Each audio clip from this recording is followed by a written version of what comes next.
ইয়া আইয়ুহাল্লাযীনা আমানু ইসতাঈনু বিস-সাবরি ওয়াস-সালাহ ইন্নাল্লাহা মা'আস সাবিরিন। আল্লাহ বলেন, হে মুমিনেরা, হে মুমিন পুরুষ নারী সবাই ভালো করে শুনিয়া নাও। ইসতাঈনু বিস-সাবরি ওয়াস-সালাহ, আমি আল্লাহর কাছে যখন তুমি কোনো কিছু চাইবা, দুইটার মাধ্যমে আমি আল্লাহর কাছে তুমি চাইতে হবে। ইসতাঈনু, আমি আল্লাহর কাছে যখন সাহায্য প্রার্থনা করবা, আল্লাহ বলেন ওয়াস-সালাহ, এক নম্বর হচ্ছে নামাজের মাধ্যমে আল্লাহর কাছে চাইতে হবে। 2 নম্বর ওয়াস-সাবরি, আল্লাহ বলেন সবরের মাধ্যমে আমি আল্লাহর কাছে চাইতে হবে। এ আল্লাহ বলেন ইমানদার ভালো করে শুনে নাও, মুমিন তাকে বলা হয় যে ব্যক্তি আল্লাহর প্রতি দৃঢ় বিশ্বাস করবে, তাকে বলা হয় মুমিন। যে ব্যক্তি আল্লাহর প্রতি বিশ্বাস করবে না, নবী মুহাম্মদকে যে মানবে না, যে কিনা সমস্ত নবী রাসূলকে যে কিনা মানবে না, তাকে কখনো মুমিন বলা হয় না। কালিমা পড়লে সে মুসলমান, কিন্তু সে মুমিন না। কালিমা যে পড়ে সে মুসলমান হয়ে যায়, কিন্তু মুমিন হতে পারে না। মুমিন হইতেছে 1 নম্বর আল্লাহর ভয়, আল্লাহর প্রতি বিশ্বাস তা রাখতে হবে। 2 নম্বর নবীদেরকে বিশ্বাস করতে হবে। 3 নম্বর ফেরেশতাদেরকে বিশ্বাস করতে হবে। 4 নম্বর আল্লাহর কিতাব যত আছে 104টা কিতাব সহকারে, সহিফা সহকারে যেগুলো আছে, তাওরাত জাবুর ইনজিল কোরআন সহকারে, এবং পয়গম্বর আদম আলাইহিস সালাম সহকারে নিয়ে পর্যন্ত যত নবী রাসূলগণ চলে গেলেন, যাদের প্রতি সহিফা পর্যন্ত নাজিল হইল, ছোট ছোট পুস্তিকা যাদেরকে বলা হয়, সমস্ত কিতাব সময়ের প্রতি বিশ্বাস স্থাপন করতে হবে। তকদির যে আল্লাহ আমাদেরকে তকদির দান করলো, ভালো মন্দ সমস্ত তকদিরের উপর আমাদের সবাইকে বিশ্বাস স্থাপন করতে হবে। আল্লাহ বলেন, বান্দা তুমি যখন আমি আল্লাহর কাছে কোনো কিছু চাইবা, 1 নম্বর তোমার সালাত লাগবে, নামাজ ছাড়া আমি আল্লাহর কাছে চাইতে পারবা না। আল্লাহ পাক রব্বুল আলামিন দুনিয়ার সমস্ত মানুষদেরকে আল্লাহ ডেকে ডেকে বলেন, বান্দা শোনো, আমি আল্লাহ তাআলা বলিয়া দিলাম সূরাতুন নিসার 103 নম্বর আয়াতে আল্লাহ বলেন, ইন্নাস সালাতা কানাত আলাল মুমিনিনা কিতাবাম মাওকুতা। এই মুমিন, আমি আল্লাহ নির্দিষ্ট সময়ে পুরুষ মহিলার উপরে 5 ওয়াক্ত সালাত আমি আল্লাহ ফরজ করে দিলাম। সূরাতুল বাকারা 238 নম্বর আয়াতে আল্লাহ বলেন, ও দুনিয়ার মানুষ শুনো, হাফিজু আলাস সালাওয়াত ওয়াস সালাতিল মুস্তা। আল্লাহ বলেন, বান্দা ভালো করে শুনে নাও, 5 ওয়াক্ত নামাজের প্রতি তুমি যত্নশীল হয়ে যাও, বিশেষ করে ওয়াস সালাতিল মুস্তা। বুঝতো মানে হচ্ছে মধ্যবর্তী যে নামাজগুলো আছে। মুফাসসিরিন কেরাম কেউ বলেছেন, মধ্যবর্তী নামাজের দ্বারা উদ্দেশ্য, 1 নম্বর উদ্দেশ্য কেউ বলেছেন আসরের সালাত, আবার কেউ বলেছেন ফজরের নামাজটা। তো আলা ইবাদিহিল্লাযীনা ইসতাফা আম্মা বা'দু ফাআউযু বিল্লাহি মিনাশ শাইতানির রাজীম। বিসমিল্লাহির রহমানির রহিম। ইয়া আইয়ুহাল্লাযীনা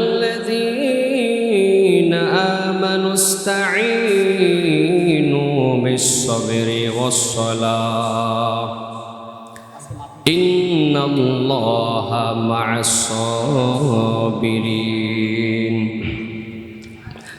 وقال النبي صلى الله عليه وآله وسلم لا يؤمن أحدكم حتى أكون أحب إليه من والده وولده والناس أجمعين أو كما قال النبي عليه الصلاة والسلام لا إله إلا الله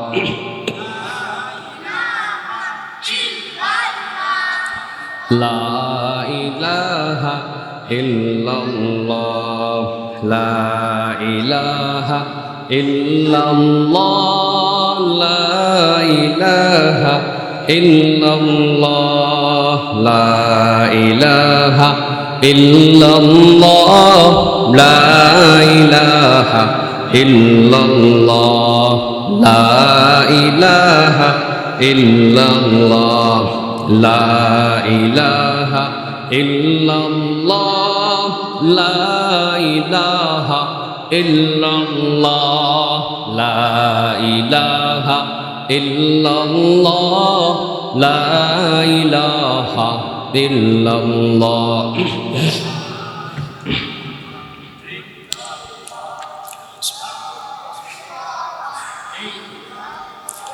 এ দুনিয়ায় কেহ তোমার আপন নয়, আপন হলেন শুধুই তোমার একজনায়।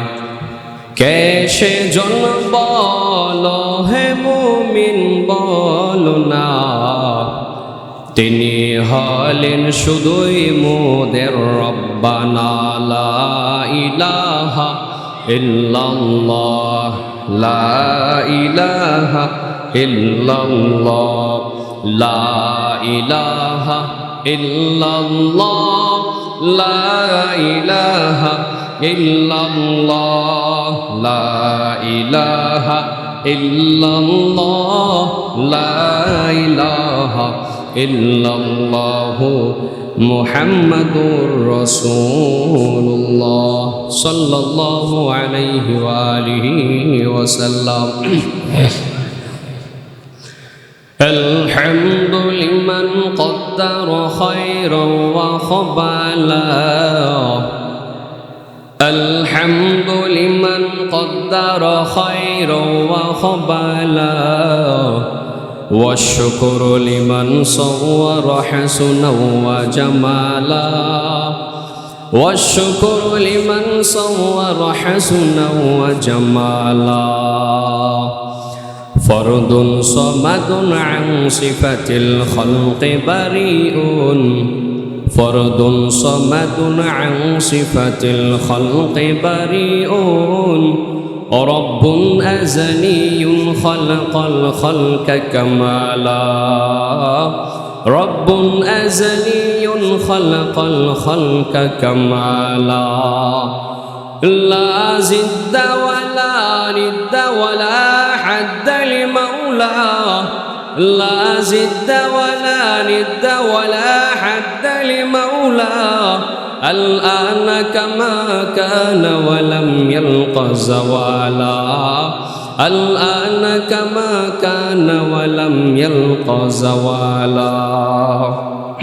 পবিত্র কালামুল্লাহ সূরাতুল বাকারার 154 নম্বর আয়াত তেলাওয়াত করলাম। মুহাম্মদ সাল্লাল্লাহু আলাইহি ওয়াসাল্লাম অগণিত অমিয় ভারী থেকে অসংখ্য হাদিস থেকে একটা শর্টকাট একটা হাদিস তেলাওয়াত করলাম।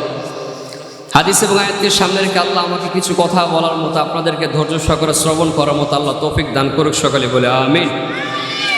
সম্মানিত সুধী যারা আছে, এ দুনিয়ায় আল্লাহ আমাকে আপনাকে পাঠিয়েছেন কেন? শুধুমাত্র আল্লাহর ইবাদত বন্দেগী করার জন্য। কথা বলেন ঠিক কিনা? আল্লাহর ইবাদতের জন্য পাঠিয়েছে।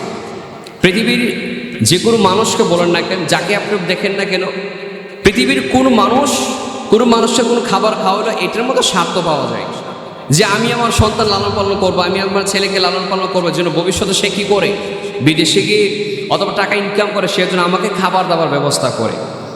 স্বামী তার স্ত্রীকে কেন খাওয়ায়? যেন স্বামীর কাছ থেকে একটু সুখ নিতে পারে। আবার স্বামীকে কেন স্ত্রী খাওয়ায়, স্ত্রীকে কেন স্বামী খাওয়ায়? যেন পরস্পর যেন একজন অপরজনের কাছ থেকে সুবিধা ভালোবাসা নিতে পারে, সেই জন্য লালন পালন, সেই জন্য একজন অপরজন খাবার খাওয়ায়। আল্লাহ পাক আমাদেরকে আপনাকে দুনিয়ার মধ্যে পাঠাবার এক নম্বর উদ্দেশ্য, তার ইবাদত করতে হবে। বলেন, সবাই বলেন, কার ইবাদত করতে হবে আমাদের?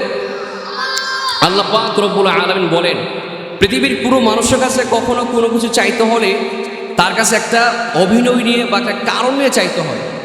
আপনার টাকার সমস্যা আছে, মনে করেন আপনি কি চাবেন যে ভাই আমার টাকার সমস্যা আছে, আপনারা আমাকে কিছু কী করেন, কিছু টাকা দান করেন, আমি আপনাকে পরবর্তী সময়ে আমি আপনাকে দিয়ে দিব। অথবা সে টাকা দিতে না চাইলে তখন তার সম্মুখে যে অনেক চোখের পানে ফালাইয়া অভিনয় করতে হয়, যে অভিনয় যখন মায়ার সুরে যখন কোনো সুর ডাকাডাকি করে তখন তার দিল গলে যায়। তখন ওই মানুষটাই বান্দাকে দিতে কি করে, যে চায় তাকে টাকা দেয় অথবা যে কোনো পরামর্শ দিয়ে তাকে সহযোগিতা করে। আল্লাহ পাক বলেন, আমি মানুষকে দুনিয়ার মধ্যে পাঠাইলাম শুধুমাত্র আমি আল্লাহর ইবাদত করবে, তার মধ্যে আমি সীমাবদ্ধ রাখি নাই। কিন্তু ইবাদত করবে ঠিক আছে, তোমার 24 ঘন্টার ভিতরে 24 ঘন্টায় আমাকে সময় দিতে হবে, এই কথা আমি আল্লাহ বলি নাই। আমি আল্লাহকে শুধুমাত্র 5 ওয়াক্ত নামাজের মাঝে সময়টা দিবা, বাকি সময়গুলো তুমি তোমার পার্সোনাল কাজে তুমি ব্যয় করবা। কাজকর্ম করবা, দিনের বেলা কাজকর্ম করবা, রাতের বেলা ঘুমাবা। আমি আল্লাহ বারণ করি নাই, কিন্তু আমি আল্লাহ চাই তুমি যেন তোমার কপালটা যেন আমি আল্লাহর কুদরতে পায়ে সেজদা লাগাবো। জোরে বলি সুবহানাল্লাহ। এই জন্য আল্লাহ বলেন আমার কাছে চাওয়ার মাধ্যম দুইটা, বলেন আল্লাহর কাছে চাওয়ার মাধ্যম কয়টা?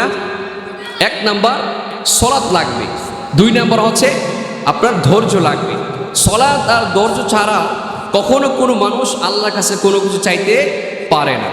এবার আছে সূরাতুল বাকারা, আল্লাহ পাক 154 নম্বর আয়াতে আল্লাহ বলেন ইয়া আইয়ুহাল্লাযীনা আমানুস্তাঈনু বিস-সাবরি ওয়াস-সালাহ ইন্নাল্লাহা মা'আস-সাবিরিন। আল্লাহ বলেন হে মুমিনেরা, হে মুমিন পুরুষ নারী সবাই ভালো করে শুনিয়া নাও। ইস্তাঈনু বিস-সাবরি ওয়াস-সালাহ, আমি আল্লাহর কাছে যখন তুমি কোনো কিছু চাইবা, দুইটা কারো দুইটার মাধ্যমে আমি আল্লাহর কাছে তুমি চাইতে হবে। ইস্তাঈনু, আমি আল্লাহর কাছে যখন সাহায্য প্রার্থনা করবা, আল্লাহ বলেন অসলা, এক নম্বর হচ্ছে নামাজের মাধ্যমে আল্লাহর কাছে চাইতে হবে। দুই নম্বর অসবরি, আল্লাহ বলেন সবরের মাধ্যমে আমি আল্লাহর কাছে চাইতে হবে।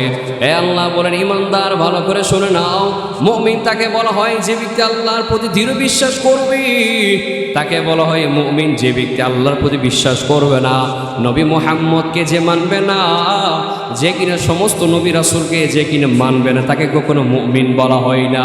কালিমা পড়লে সে মুসলমান, কিন্তু সে মুমিন না। কালিমা যে পড়ে সে মুসলমান হয়ে যায়, কিন্তু মুমিন হতে পারে না। মুমিন হইতে চাই এক নম্বর আল্লাহর ভয়, আল্লাহর প্রতি বিশ্বাস তা রাখতে হবে। দুই নম্বর নবীদেরকে বিশ্বাস করতে হবে। তিন নম্বর ফেরেশতাদেরকে বিশ্বাস করতে হবে। চার নম্বর আল্লাহর কিতাব যত আছে 104টা কিতাব সহকারে, সহিফা সহকারে যেগুলো আছে, তাওরাত জাবুর ইনজিল কোরআন সহকারে, এবং পয়গম্বর আদম আলাইহিস সালাম সহকারে নিয়ে পর্যন্ত যত নবী রাসূলগণ চলে গেলেন, যাদের প্রতি সহিফা পর্যন্ত নাজিল হইল, ছোট ছোট পুস্তিকা যাদেরকে বলা হয়, সমস্ত কিতাব সময়ের প্রতি বিশ্বাস স্থাপন করতে হবে। তকদির যে আল্লাহ আমাদেরকে তকদির দান করলো, ভালো মন্দ সমস্ত তকদিরের উপর আমাদের সবাইকে বিশ্বাস স্থাপন করতে হবে। আল্লাহ বলেন বান্দা, তুমি যখন আমি আল্লাহর কাছে কোনো কিছু চাইবা, এক নাম্বার তোমার সলাৎ লাগবে। নামাজ ছাড়া আমি আল্লাহর কাছে চাইতে পারবা না। আল্লাহ পাক রব্বুল আলামিন দুনিয়ার সমস্ত মানুষদেরকে আল্লাহ ডেকে ডেকে বলেন বান্দা শোনো, আমি আল্লাহ তাআলা বলিয়া দিলাম সূরাতুন নিসার 103 নম্বর আয়াতে আল্লাহ বলেন ইন্নাস সালাতা কানাত আলাল মুমিনিনা কিতাবাম মাওকুতা। এই মুমিন, আমি আল্লাহ নির্দিষ্ট সময়ে পুরুষ মহিলার উপরে 5 ওয়াক্ত সালাত আমি আল্লাহ ফরজ করে দিলাম। সূরাতুল বাকারা 238 নম্বর আয়াতে আল্লাহ বলেন ও দুনিয়ার মানুষ শুনো, হাফিজু আলাস সালাওয়াত ওয়াস সালাতিল মুস্তা। আল্লাহ বলেন বান্দা ভালো করে শুনে নাও, 5 ওয়াক্ত নামাজের প্রতি তুমি যত্নশীল হয়ে যাও। বিশেষ করে ওয়াস সালাতিল মুস্তা, বুঝতো মানে হচ্ছে মধ্যবর্তী যে নামাজগুলো আছে। মুফাসসিরিন কেরাম কেউ বলেছেন মধ্যবর্তী নামাজের দ্বারা উদ্দেশ্য, এক নম্বর উদ্দেশ্য কেউ বলেছেন আসরের সালাত, আবার কেউ বলেছেন ফজরের নামাজটা। তো